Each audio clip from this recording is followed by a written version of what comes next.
안녕하세요 시청자 여러분, 문학채널 박경혜입니다. 오늘은 2017년 9월 6일 수요일 전국 시조 암성대회 대스타 두 분을 모셨습니다. 올해 우승자 강우정 낭송가, 또 작년에 우승자 최미숙 낭송가를 모셨습니다.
안녕하세요 두 분, 강우정 낭송가. 안녕하세요.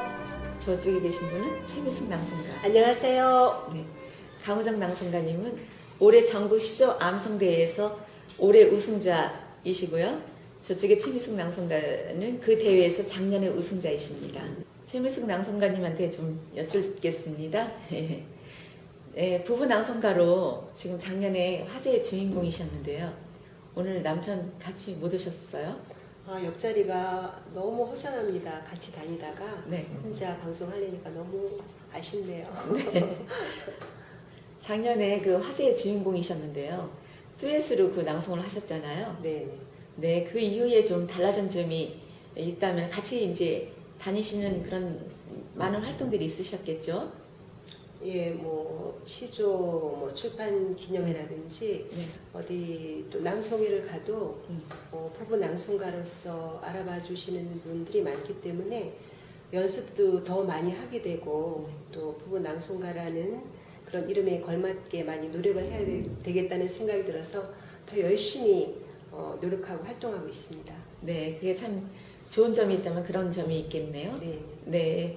그러면은 그 이후에 또 그 부부 낭송가로 지금 이제 활동을 하시면서 네. 지금 특별히 이렇게 같이 다니는 그런 곳은 어디 다니시면서 낭송하셨나요? 문경세제 그 여름 시인학교 교장 선생님이셨던 권갑화 시인님의 출판 기념회라든지 아니면 나래 시조 50년사 그런 기념회에서 부부 합동으로 이제 합송하고요. 또 다른 낭송에서도 시조를 낭송할 기회가 여러 번 있었습니다. 그래서 그 인연으로 해서 올해 그 사회를 보셨네요. 네, 그렇게 네. 됐죠. 네. 그 올해 대회는 어떤 분위기였는지 또 어느 대회였는지 또 이 여러 가지 그 이번에 대회에 대한 설명을 직접 좀 한번 해주시겠어요? 네, 문경세제 전국 시조 암송 대회가 올해로 5번째예요, 벌써. 네. 저희는 작년 4회 때 출전했었고 네. 올해 이제 예선을 거쳐서 16분이 이제 나오셨는데 네. 해마다 갈수록 그 암송은 기본이고 낭송 실력들이 보통이 아니셔서 저희가 작년에 그 자리에 있었고 또 손에 땀을 쥐면서 저희가 경연에 임했었지만 사회를 보면서 저도 그 암송자가 된 기분으로 같이 네. 있었는데 올해도 다들 뭐 실력들이 출중하셔서 네. 해마다 그 격이 아주 높아지고 있다는 것을 많이 느꼈어요. 네. 제가 작년에 처음 갔었습니다. 네. 가서 두 분이 하시는 걸 봤고요.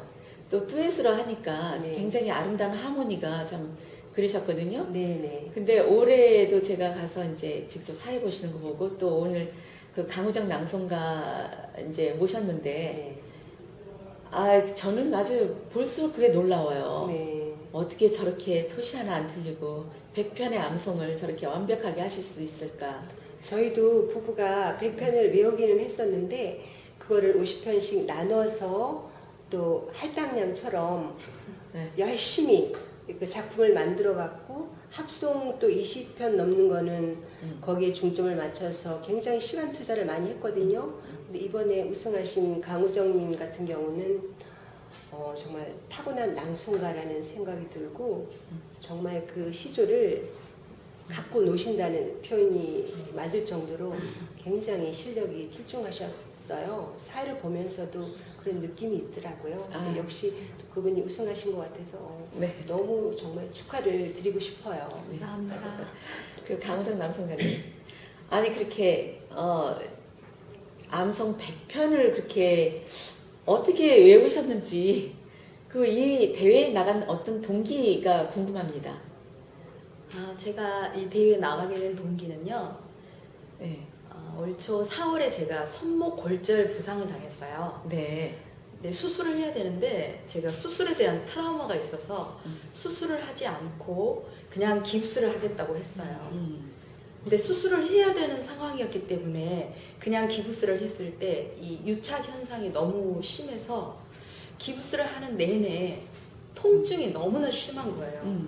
그래서 몇 날 며칠을 잠을 못 자고 제가 이 통증에 시달리고 있을 때 남편이 평소에 제가 이제 시 외우고 이렇게 하는 걸 좋아하니까 혹시 이 시를 외우면 그 통증을 잊는 데 도움이 되지 않겠느냐 해서 시조집을 한 권 가져왔는데 그 시조집이 이 대회까지 연결되는 그런 시조집이었어요.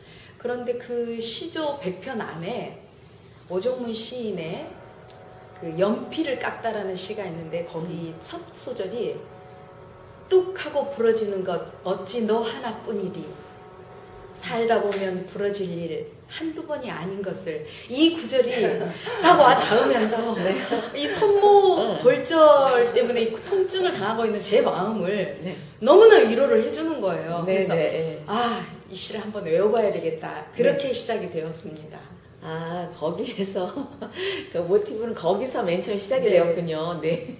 부러지지 않았으면 못 만났던 거예요. 그렇죠. 부러지지 않았으면 이 대회가 없죠. 아니 또 남편이 또 그러니까요. 그렇게 정말 부부 낭송가이시고 여기서 남편이 그렇게 또 내조를 내조를 네, 하셨네요. 그래서 이제 네. 나중에 알게 되었지만 네네. 이 부부도 이렇게 낭송하고 또 네. 부모 자식 간 친구 간 이렇게 대회 참가할 수 있다고 해서 기왕에 하는 거 같이 하자고 저 남편한테 엄청 졸랐거든요. 네. 근데 남편이 자기는 도저히 자신이 없으니까 네. 도와주겠다고 그렇게 해서 저 혼자 나가게 됐습니다. 아, 그 대회에서 그 가족이 같이 저기 객석에 앉아 계신 걸 봤어요. 네. 근데 그 연습 과정은 어떻게 해서 그 많은 시들을 외울 수가 있었는지 그 암송 비법도 좀 있을 것 같고요. 이번 기회에 우리 시청자 여러분께 그 공개 좀 해주세요. 어떻게 연습을 하셨으면 그 100편을 또 그 암송의 어떤 비법이 무엇일까요? 한번 같이 들어보실까요? 사람들이 100편을 다 외웠다고 하면 암송에 무슨 특별한 비결이 있는 거 아니냐 다 이렇게 물어오시거든요. 그런데 제가 생각하는 암송의 비법은 아니지만 암송을 잘 할 수 있는 방법이라고 하면 어떤 특별한 기술보다도 그 시를 그만큼 사랑하고 완전히 내 것이 될 때까지 반복의 반복을 거듭하는 길밖에 없다는 생각이 들어요. 그리고 외우는 저도 저지만 퇴근해서 하루 일과에 지쳐 있을 텐데도 그 100편을 다 테스트 하려면은 1시간쯤 걸리거든요. 그런데 퇴근하고 와서 제가 외우는 것을 일일이 이렇게 책을 들여다보면서 체크해주고 또 틀리지 않게 암송할 수 있도록 지도 아닌 지도를 해주는 그 가족들의 도움이 암송의 비법이라고 저는 생각합니다. 아, 결국은 가족의 그 화목에서부터 나온 것 같은데요. 근데 그러면 그 100편을 할 때 맨 처음에 시조를 뽑을 때 좀 짧은 시서부터 했나요? 뭐 아니면 어떤 그 순서가 좀 있을 것 같아요. 저 같은 경우는 짧은 시조 먼저 골라내가지고 네. 조그만 수첩에 네. 그 짧은 시조만 따로 적어서 일단 그걸 먼저 외운 다음에 그리고 이제 연시조로 들어갔거든요. 네. 근데 선생님은 어떻게? 그거는 비슷한 것 같아요. 아, 예. 물론 좀 짧은 시가 좀 만만하게 생각이 되니까 빨리 외우고 그다음에 긴 시조는 스토리가 있으니까 그것도 외우는 재미가 있어요. 아, 예. 그다음에 저는 20편씩 끊어서 녹음을 해요. 네. 녹음을 해서 항상 귀에 꽂고 정말 이 대회에 나오기 전까지 손에서 놓은 적이 없는 것 같아요. 아, 정말 예. 길을 걸을 때나 설거지 할 때는 계속 틀어놓고 듣고 저희는 부부니까 서로 확인을 해줄 수가 있잖아요. 네네. 그리고 저희는 주로 아침 시간을 이용했는데 남편 출근할 때 원래 30분이면 사무실 걸어서 도착하는데 1시간 정도 미리 같이 당연천을 걸으면서 같이 연습하고 그 다음에 퇴근할 때는 또 만나서 같이 연습하고 하루에 몇백 번을 그렇게 했던 것 같아요. 아, 그 과정이 반복되면서 부부 사이가 엄청 좋아지셨겠어요? 뭐 나쁘진 매일. 않았습니다. 그럼 매일 아침마다 같이 걸으면서 서로 낭송을 하시고 그러셨군요. 두 분이 퇴근하면서도 같이 네, 하고. 그런 편이에요. 시간 날 때마다 그렇게 아침 시간을 주로 이용하고 퇴근할 때 만나서 그랬던 것 같습니다. 인생의 동행도 하셨지만 출퇴근 동행도 하셨네요. 네. 네. 또 암송 비법은 더 이상 해주실 말 없으실까요? 제가 볼 때는 이 대회에 보면은 그게 이게 형식이 그 토너먼트 형식이었잖아요. 네, 그거 좀 네, 자세히 그렇죠. 좀 얘기 좀 해주세요. 예선을 거쳐서 이제 16강으로 올라가면 두 명씩 이제 경연을 벌이게 되는데 그 100편의 시를 이제 다 적어놓고 거기 상대방에서 그거를 뽑아서 상대방이 어떤 시 하면 바로바로 나와서 암송을 해야 되기 때문에 사실 조사 하나 틀려도 안 되고 완벽하게. 그런데 16강에 올라오시는 분들은 거의 다 그거를 암송이 되시신 분들이에요. 근데 거기서 연습할 때처럼 잘 되지 않고 아무래도 무대고 그러다 보니까 조그만 실수에서 그런 차이가 나는 것 같고 그런데 대부분 또 4강 정도 올라가면은 그런 선을 넘어선 분들이라 그 다음에는 정말 거기서부터 본인의 기량이 나오는 것 같아요. 얼마나 평소에 시를 갈고 닦으면서 사랑하고 낭송을 생활화해야 하는지가 거기서 나타나는 것 같아요. 그렇죠. 예. 그때 보니까 막 이 통에다가 네네. 100개의 그 막대가 이렇게 꽂혀져 있었던 것 같아요. 네네. 그래서 막 이렇게 해가지고 네. 두 분씩 올라오셨죠. 네네. 그래가지고 이제 먼저 할 분들이 정해지면 네. 그걸 하나 뽑아가지고 네. 사회자한테 넘겨주면 네네. 사회자가 그렇게 시 시 제목을 네네. 시 몇 제목을 번, 몇 번 어느 시 시인의 무슨 시라고 얘기하면 그걸 듣고 바로 이제 암송을 바로바로 나와야 되니까 바로 나와요. 네네. 그러니까 누르면은 자판기에서 그냥 바로 커피 나오듯이 바로 나와야 되니까 네.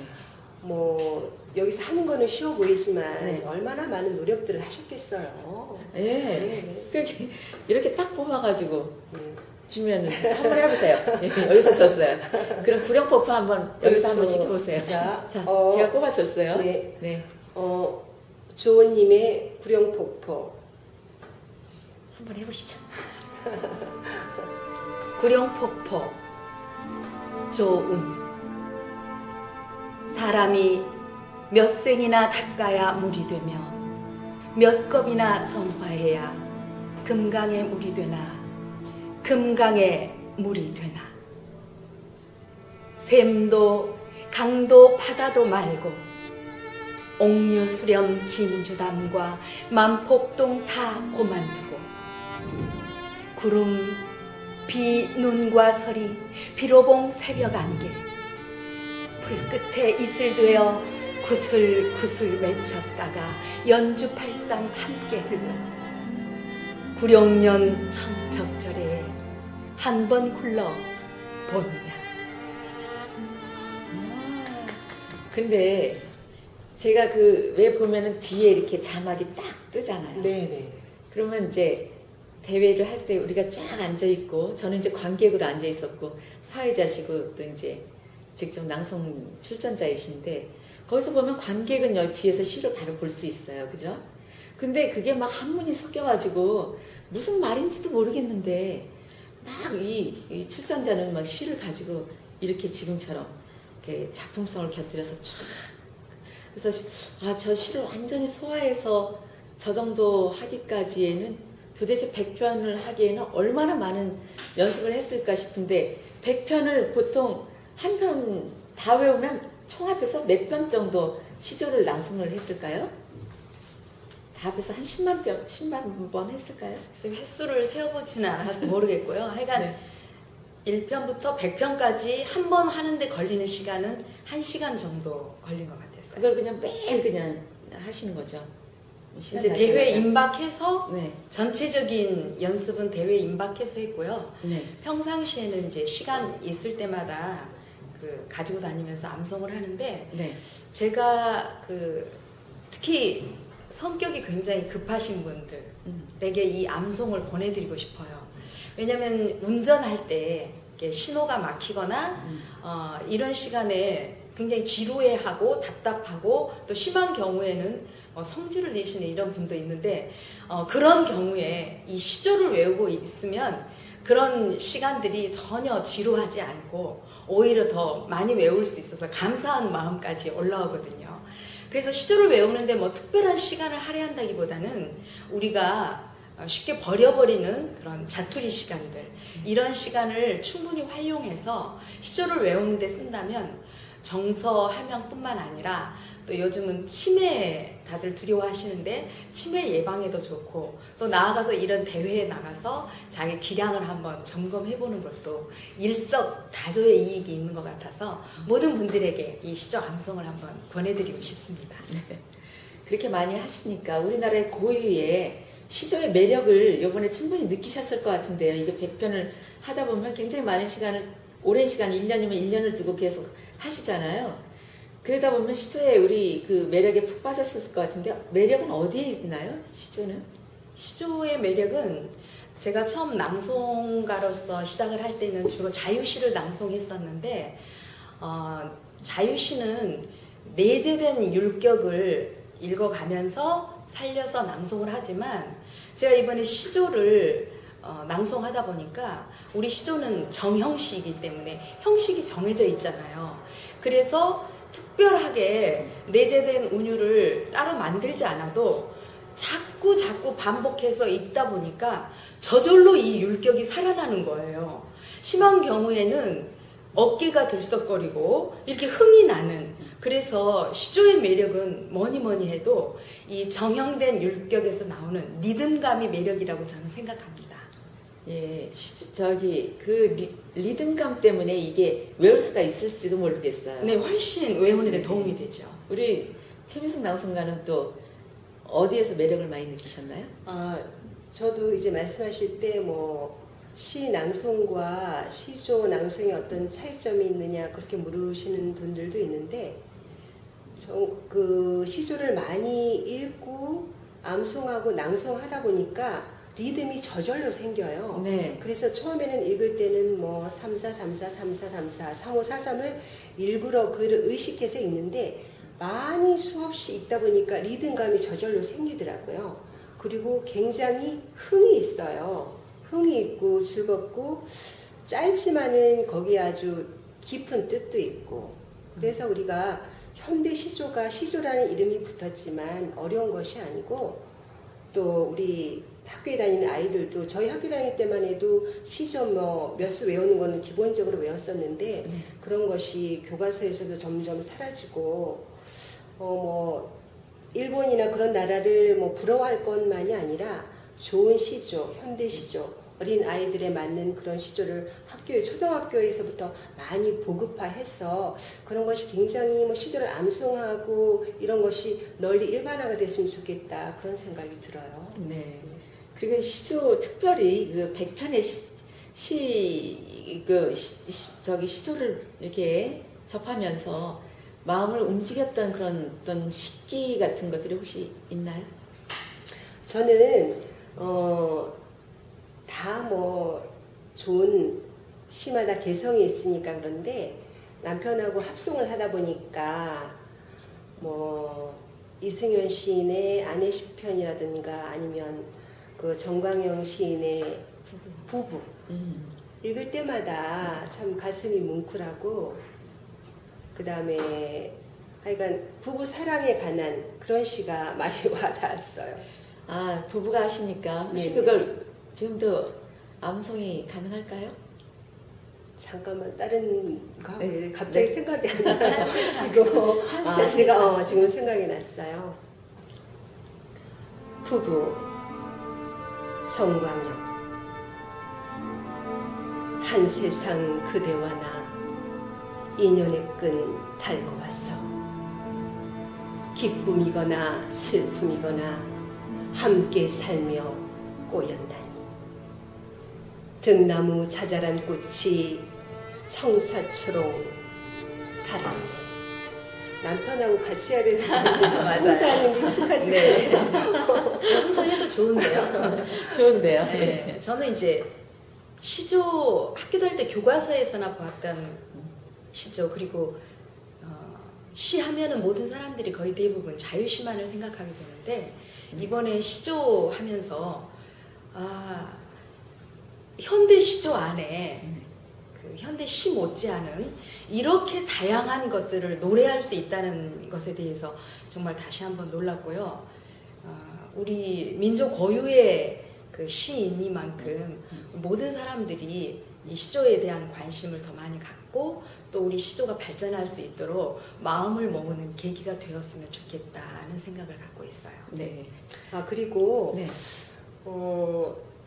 그 문경세제 시조 암송대회가 1회나 2회 때는 이렇게 가족이라든지 아니면 친구나 동료라던가 그 참여 폭이 굉장히 넓었었거든요. 그래서 저도 여기 이게 참여하게 된 계기가 동영상이 거기에 떴더라고요. 그래서 무심히 봤는데 시 낭송인지 알고 무심히 봤는데 시조 낭송대가 너무 흥미롭게 정말 가슴을 조이면서 그 실수도 약간 있는데 그런 것이 더 자연스럽고 재미있더라고요. 그러니까 앞으로 이제 이런 뭐 시조 이런 암송대회가 어떻게 보면 뭐 실력 있는 시 낭송가들의 무슨 마당이 아니라 일반인들도 충분히 이게 너무나 좋은 이런 기회이기 때문에 또 뭐 1년이고 2년이고 이렇게 계획을 세우셔가지고 뭐 가족 간에 친구 간에 동료 간에 다 같이 참여하는 그런 우리 고유의 축제의 마당이 됐으면 좋겠어요. 너무 좋은 콘텐츠이기 때문에 이런 것이 널리 홍보가 됐으면 좋겠다는 그런 생각을 하게 됐어요. 그래서 요번에 좀 더 이렇게 커지면 좋겠는데 요번에 내가 보니까 요번 대회에서도 드라마틱한 부분이 있어가지고 좀 흥미가 있었던 부분이 네네. 또 있었거든요. 네. 근데 이제 그 뭐 아이들까지 다 참여하고 좀 더 부응이 되면 이제 앞으로 그렇게 되기를 바라겠지만은 요번에는 제일 그 드라마틱한 게 처음에 대진표를 받았을 때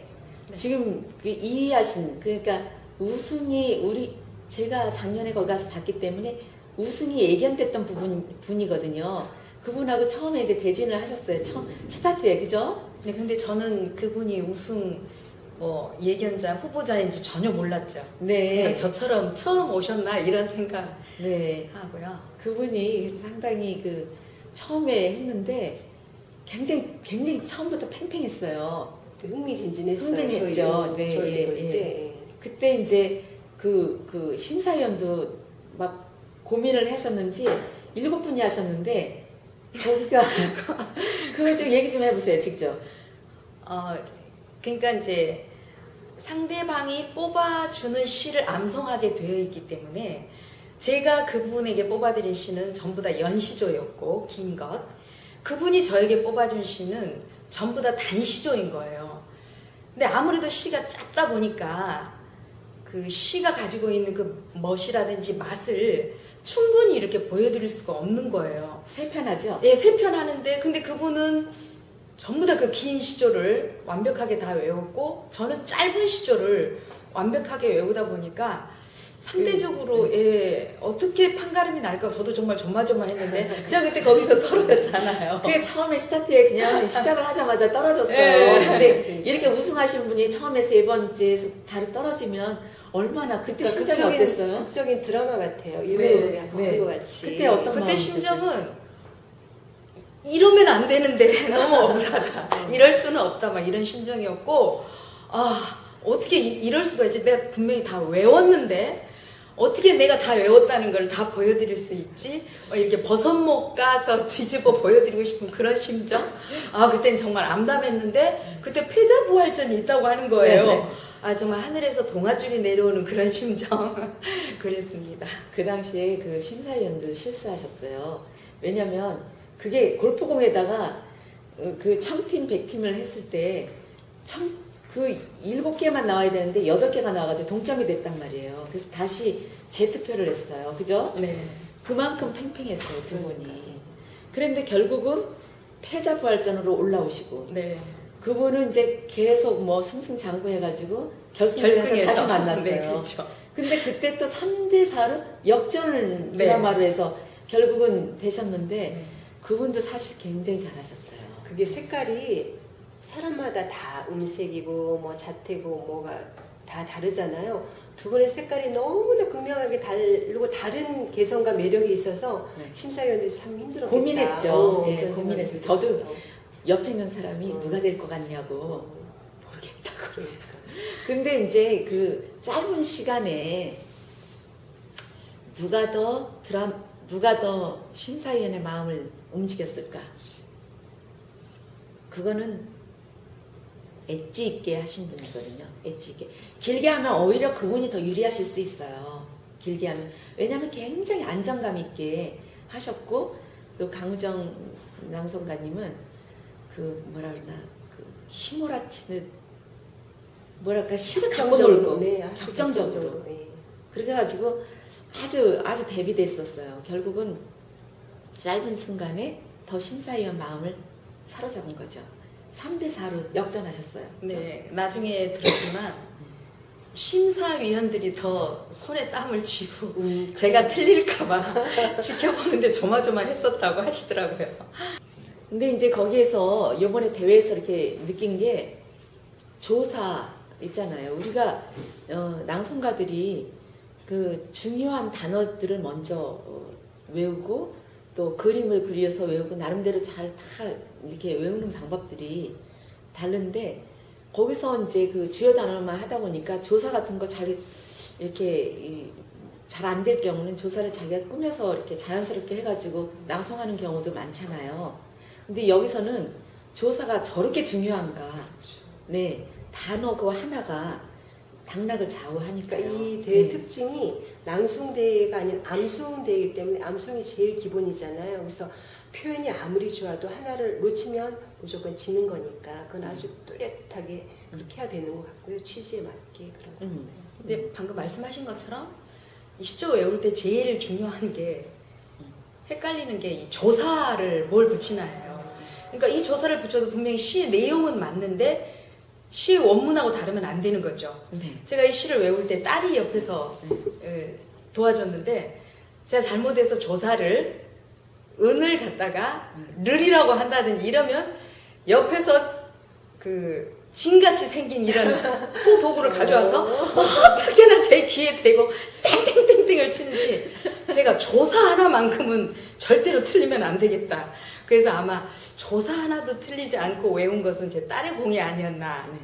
이 자리를 빌어서 딸에게 고맙다는 얘기를 다시 한번 아니 해주고 그렇게 싶습니다. 그 따님이 막 징을 칠 정도로 완전히 그 무대라고 생각하고 그런 사전 무대 경험을 많이 하신 것 같아요. 그런 식으로. 아니 제가 그때 손목이 골절돼가지고 깁스를 하고 있는 상태였기 때문에 아무 일도 할 수가 없잖아요. 그러니까 오히려 집중할 수 있었겠죠. 예, 딸이 일부러 휴가를 내고 광주 집에 와서 제 수족 역할을 다 하고 집안일 하면서 그때 이제 시를 외운다고 하니까 옆에서 그렇게 도와주다가 이제 나중에 올라간 거였거든요. 그래서 돌아보면은 이 시조 암송 준비 때문에 또 이 대회 때문에 저희 가족들한테는 정말 평생에 잊지 못할 좋은 추억의 시간이 된 것 같아서 너무 감사드려요.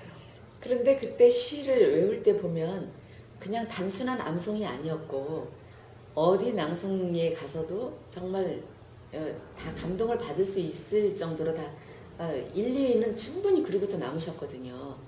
근데 그런 거 보면은 원래는 시조 암송보다도 시 낭송가로 먼저 활동하셨죠, 혹시?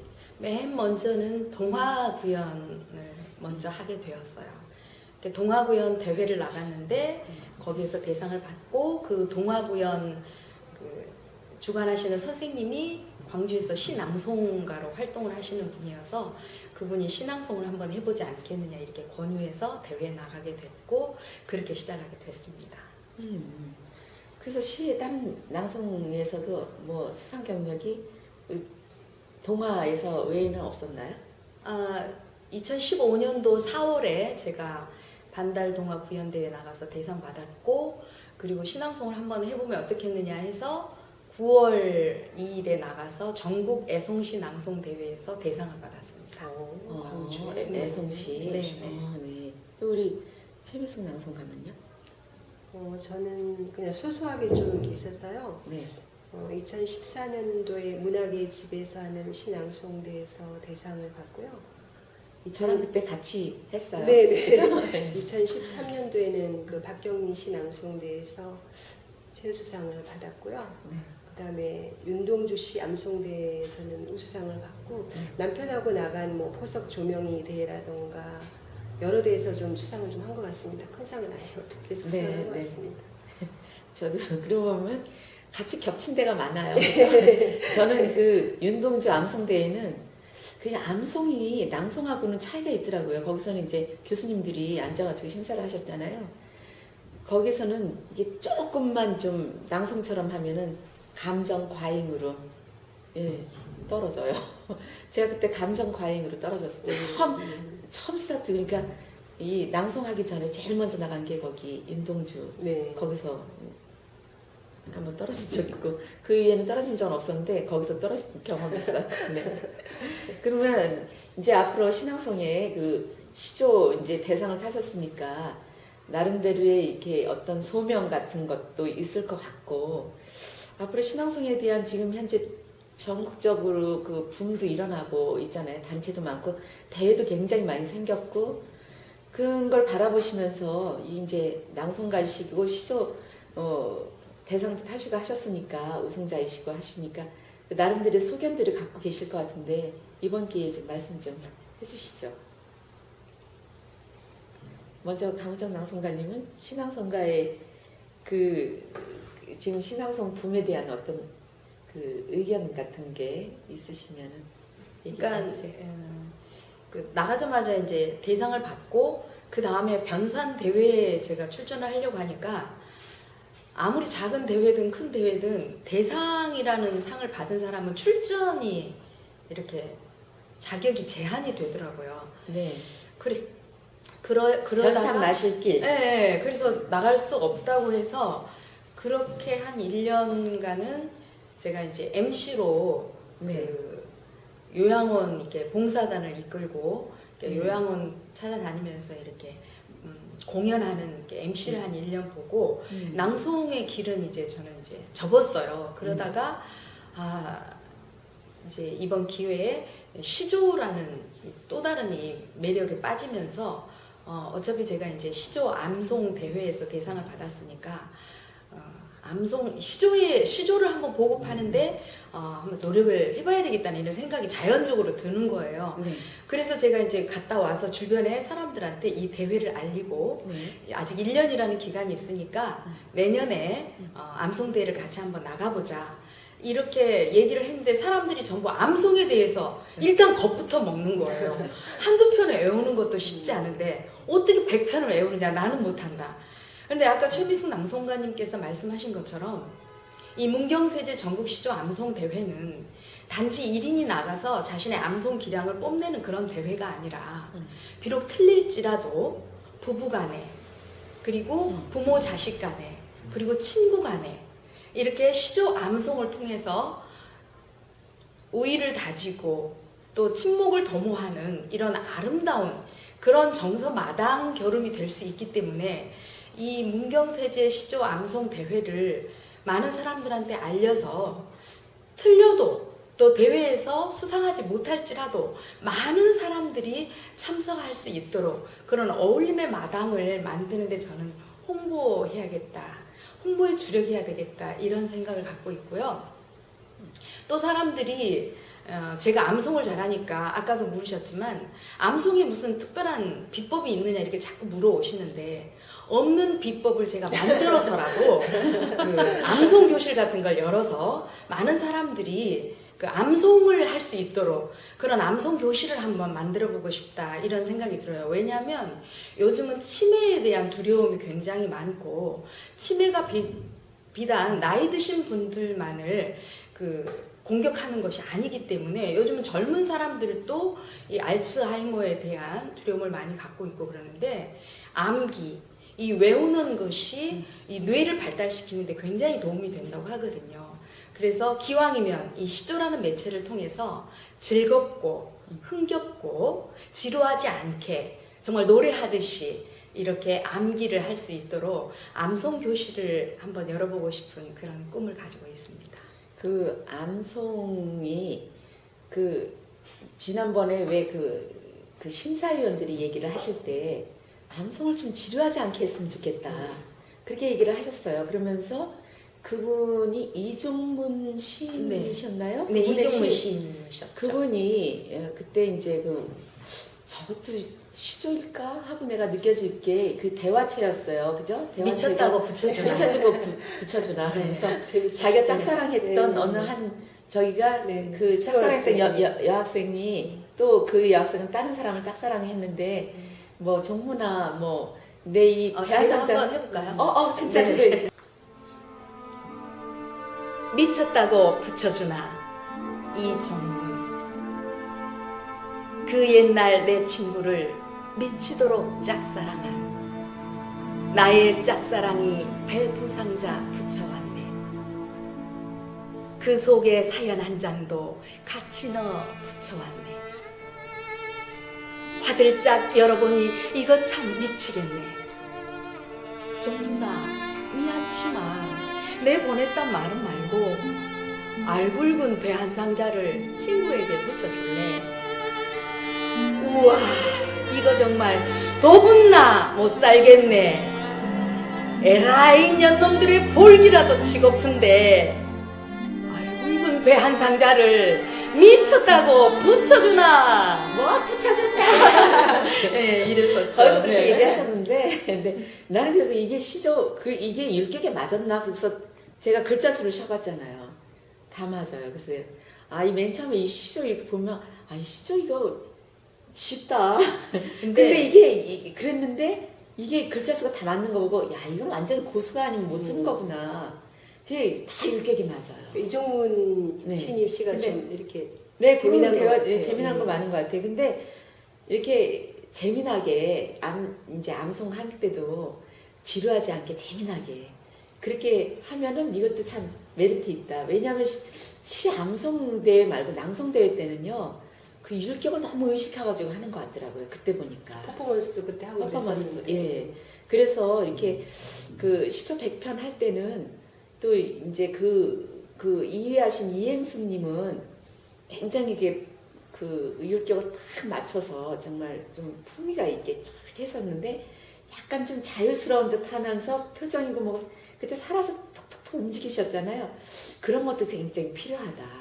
이 시조도 지루하지 않았어요. 그죠? 우리 볼 그러니까, 때. 근데 그때 이종문 시인께서 그때 영유 동인 토크 콘서트 하실 때 네. 그 말씀하신 게 굉장히 저한테 네. 감동이 된 게 뭐였냐면 그 천차만별의 시를 네. 천편일률적으로 낭송하지 마라. 네, 그렇죠.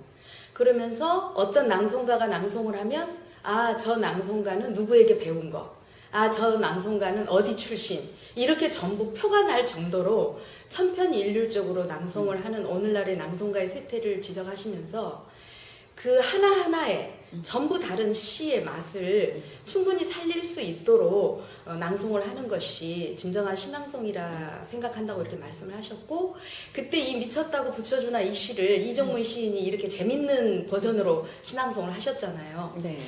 맞다. 모든 시를 똑같은 어떤 규격화된 낭송보다는 저 시인의 그 시의 맛깔스럽게 저 시에 맞는 낭송은 바로 저 시인처럼 다소 엉뚱하고 정말 익살스럽지만 저렇게 하는 것이 저 시의 맛을 오히려 더 살리는 것 아닐까. 제가 지향하는 낭송의 세계도 그렇거든요. 그게요, 시조가 율격은 무시할 수 없어요. 낭송을 할 때. 그 율격에 맞춰서 하되 그게 기술이죠. 그죠? 그러니까 이게 억양은 받을 필요가 없어요. 그죠? 율격을 맞춰서. 그러니까 억양을 자연스럽게 하면서 그 율격의 그 음보에 맞춰서는 해야 돼요. 그죠? 그 마지막으로 향후 신앙송가로서의 그 계획 같은 걸 좀 들어보고 싶거든요. 그 우리 최미숙 낭송가서부터 한번 들어볼까요? 저는 이제 사실 낭송가라는 말을 듣는 게 굉장히 어깨가 무거워요.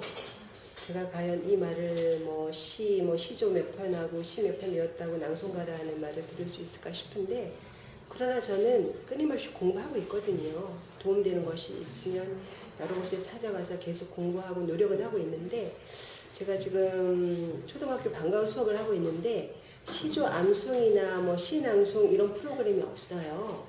그래서 사실 자라나는 아이들에게 뭘 시켜보면 아이들이 굉장히 습득하는 게 빨라요. 그렇죠. 그래서 어렸을 때부터 이런 시조 암송반이나 이런 거를 좀 해보면 어떨까. 그러려면 제가 기본적인 낭송뿐만이 아니라 그런 이론과 실기를 겸비한 그 기초적인 게 튼튼해야 되니까 정말 올해까지는 나를 그냥 뭘 하는지 모르게 바빴는데, 내년에는 시조도 좀 공부를 해보고 그런 것이 모든 것이 밑바탕이 됐을 때 아이들을 위한 시조 암송 교실이나 그런 걸 좀 열어보고 싶은 꿈을 가지고 계속 공부는 하고 있습니다. 네. 좋은 계획이시네요. 우리 강호정 낭송가님은요? 저는 100편의 시를 암송하는 동안 제 안에 저절로 시가 나오더라, 이런 얘기를 지난번에도 했었듯이 그 시조 창작을 본격적으로 한번 배워보고 싶은 그런 마음을 가지고 있고요. 아까도 말씀드렸지만 암송 교실을 열어서 많은 사람들이 시를 가까이 접하고 또 외우는데 두려움을 갖지 않는 그런 특별한 비법을 전수하는 암송 교실을 꼭 열어보고 싶고, 제가 저희 광주 양림동에 가면 이번에도 클린 그 인성 콘텐츠에서 대상을 받은 동계비라는 그 동화구연이 있는데 제가 거기서 그 동계비 동화구연을 하고 있거든요. 주로 초등학생들이 많이 와서 체험을 하는데 그 동계비 동화구연과 함께 거기 오는 학생들에게 시조 한 수 정도는 외우고 갈 수 있도록 같이 프로그램을 병행해서 계속 한번 해보고 싶습니다. 네, 꼭 생각하신 대로 이루어지시길 바라겠습니다. 그러면 끝으로 지금 본인이 아주 애송하는 시들이 한번 들어보고 싶거든요. 그 시 하나씩 낭송 하나씩 부탁드릴까요? 애송시. 가을이 네. 성큼 다가왔고 오늘 비도 내리는 것 같으니까 네. 박기섭 시인의 구절초 시편 하겠습니다. 네. 구절초 시편 박기섭.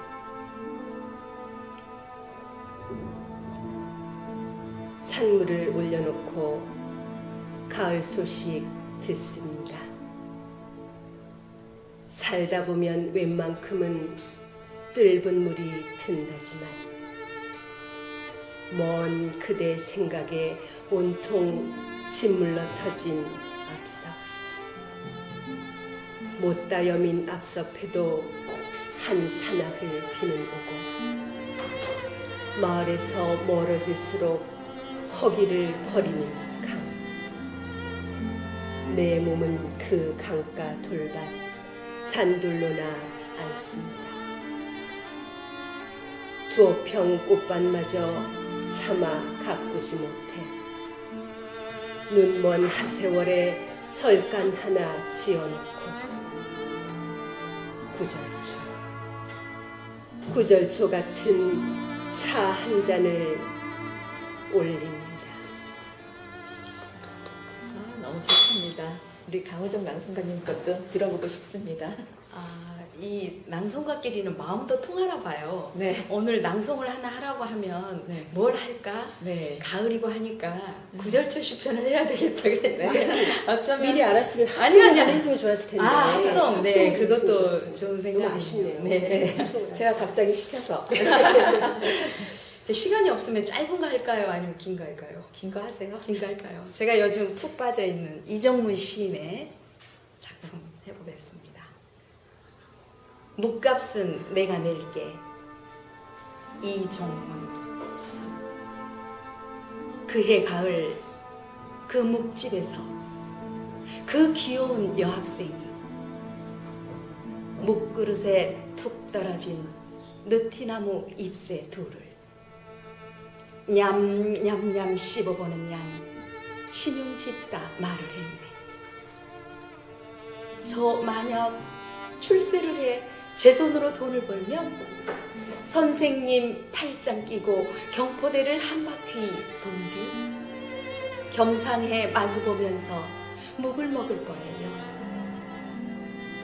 내 겨우 입을 열어 아내에게 허락받고 팔짱 낄 만반 준비 다 갖춘 지 오래인데 그녀는 졸업을 한 뒤 소식을 뚝 끊고 있네. 도대체 그 출세란 게 무언지는 모르지만 아무튼 그 출세를 아직도 못했나 보네. 공연히 가슴이 아프네. 부디 빨리 출세하게. 그런데 여보게나 경포대를 도는 일에 왜 하필 그 어려운 출세를 꼭 해야 하나? 출세를 못해도 돌자. 묵값은 내가 낼게. 잘 들었습니다. 네, 가슴이 찡하네요. 네. 이제 광주에서 올라오시느라고 고생하셨는데 SRT 타고 또 내려가시겠네요? 네. 네. 오늘 두 분 말씀 감사합니다. 고맙습니다. 고맙습니다. 말씀 마치겠습니다. 지금까지 문학채널 방송의 박경혜였습니다. 시청해 주셔서 감사합니다.